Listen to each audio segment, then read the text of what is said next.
Chapter 73, Bodies in D.C. I still held on to my dreams of getting into the music business, so I built a studio with the help of my cousins and began producing music. Benny did all of the paperwork. I went through the traditional routes at that time of mailing out demos to different labels and handing out CDs to artists when they came into town. My tracks were unique in sound. I was sampling everybody from Depeche Mode to Dr. Dre, from Billy Bang to Shabba Ranks. One of my partners from the Bronx had a link with Biggie and Puff and called me one day to meet with them and give them my music.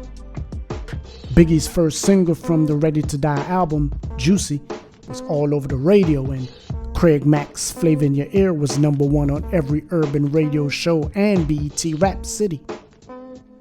They were all down at Kilimanjaro Club at Upper Northwest. I ran out of the house with the beats I created on a CD and 2 other CDs of a rap group named Family Pack that I was a part of and producing for.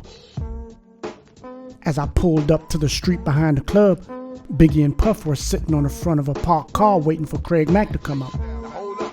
Let's make this official. Everybody, let's agree that M's needed. My partner was standing with them and there was no security around. I parked around the corner, hopped out of the car and walked over. My partner introduced everyone and we all shook hands. I gave Biggie one CD, but in my rush to get out of the car, I forgot to grab the CD with the tracks that I was going to give to Puff. So I excused myself and ran to the car. I had cornrows at the time and I usually kept them under a black skull cap. So I grabbed the CD with the tracks and the skull cap. I threw the skull cap on and came back around the corner quickly. As I bent the corner, Big and Puff hopped off the car and was watching me as if they just might have gotten set up for a robbery. New York and DC already had geographical issues dealing with the streets. We seemed to only interact in each other's cities within 3 parameters: hustling, shopping, or taking contract hits. But this was entertainment. Biggie also understood the tension because he had a song on his new album named Warning, which he raps. They heard about the pounds that got down in Georgetown, and they heard they got half of Virginia locked down. And another single was popping all on the radio shows where he rapped that he had. You knew about me, the fake ID, cases in Virginia, body in DC. He knew that men from Washington wanted to know what bodies he had in DC and why he wanted to kill DC dudes. On no other track did he have bodies from other cities. Why us? He had recently ran into conflict at Howard University and another time at Bowie State when some dudes approached him about this. He had to be careful in Washington because rap lyrics relating to the streets were taken as fact. If he had any type of issue with Washington, then it needed to be resolved immediately. As I stood there in front of him, I understood these dynamics, yet I tried to focus on separating art from reality. We all knew he didn't have any bodies in DC, or had pounds down in Georgetown, but it was still something that I would approach him about later. Just so happened, a week earlier, I had also punched 2 eye holes in the scully that I threw on, so that I could see out of when I pull it down over my face. And the 2 holes were blatantly visible sitting on top of my head, as I had the scully cuffed over. As the seconds ticked off and I got closer to them, their paranoia dampened a little while the homie from the Bronx is telling them that I'm a very talented dude and real good peoples. He also told them that 2 weeks earlier, we were the ones that sent them a bottle of Dom Perignon at the Tunnel nightclub in Manhattan. Pop, Keith Murray, the whole Woo, and Tretch was there that night, also popping bottles in the crowd. Big remembered and gave me that, but he kept looking at the top of my head. Then he would look at my waist and back to the top of my head where the 2 eye holes were visible. My waist was also bulging from a .44 Desert Eagle. Though they wouldn't have stood a chance if my agenda was to cause harm, Big was still moving cautiously while Puff kept his eyes on my partner. As I passed them the CDs, I could feel nothing but tension. They seemed to only take them with the hopes of us moving along. After a few tense minutes, a bunch of young men leading Craig Mack began coming our way. They were exiting the back door of Kilimanjaro with an entourage of young ladies. They all walked over and shook everyone's hands, causing the tension to dissipate. Biggie kept his eyes on my Scully and my waist. They then all jumped into a van and left. As I got back into my car and pulled down the visor to look into the mirror, that's when I realized why Biggie kept looking at the top of my head. The 2 eye holes. Damn. These skull caps were used for strictly putting in work. A quick pull down to cover the face. I grabbed the wrong one.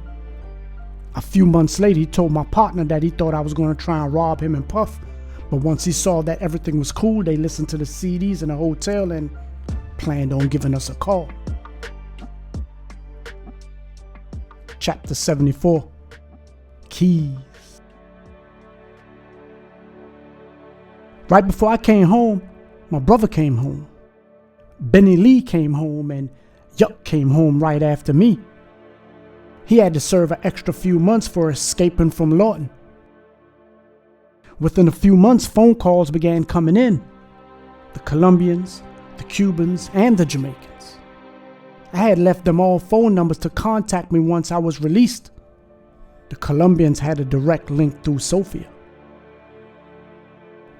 They had tons of product that they promised me while I was in prison. They had plane tickets for me to visit their families. They loved me as a brother, but I was paranoid like the Navy SEAL. Charlie Moe once told me that almost everyone in prison is in there because of money. Drugs, fraud, bank robbery, armor truck robbery, jewelry heists, politicians taking bribes, hitmen. It was all because of the need for survival in a capitalistic society. It was all because of greed. He said it's easy to set a man up to the feds by dangling the carrot in his face. And here I was, wondering was a carrot being dangled in front of me. The feds had a system where a convict serving time can set up someone in society to be arrested and convicted, and he will be eligible for a time cut. I heard stories of men with 60-year sentences that worked it down to 10 and was released, all by setting people up. One of the Colombians that I was good friends with was a lifer. The rest had release dates coming in the next 8 to 10 years. None of the Cubans had release dates. They were political prisoners. I rationalized and wrestled with myself. Throw rocks at the penitentiary or just get a job. Pass up what might be an opportunity of a lifetime to get rich. Pass up what might be my escape from the inner city. Should I risk the rest of my life for this? The young man in me said, yeah. The wise man in me said, nah.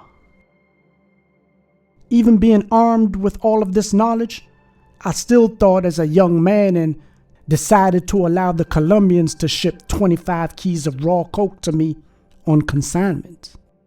Every key after that would be paid for. A few days later, a dread dropped off 75 pounds of weed on consignment also. I was 23 years old, just being released from serving 5.5 years in prison with 16 years left on parole, and here I was holding 75 pounds of weed and 25 keys of raw coke in my mom's basement. Here I was thinking about the Navy SEAL. Here I was thinking about the Mexican. Here I was thinking about Sierra. I haven't even been in society for 60 days. I knew I was on the wrong path with Charlie Moe words echoing into my 357 chamber. Greed. Benny Lee moved the pounds in and around DC, and I took the keys and started banging up and down the East Coast while still producing beats, sending out demos, and waiting to get a call back from a major label. Biggie finally called my partner with plans on setting up a meeting with us while I was finishing my third shipment. Then all of a sudden, all hell broke loose.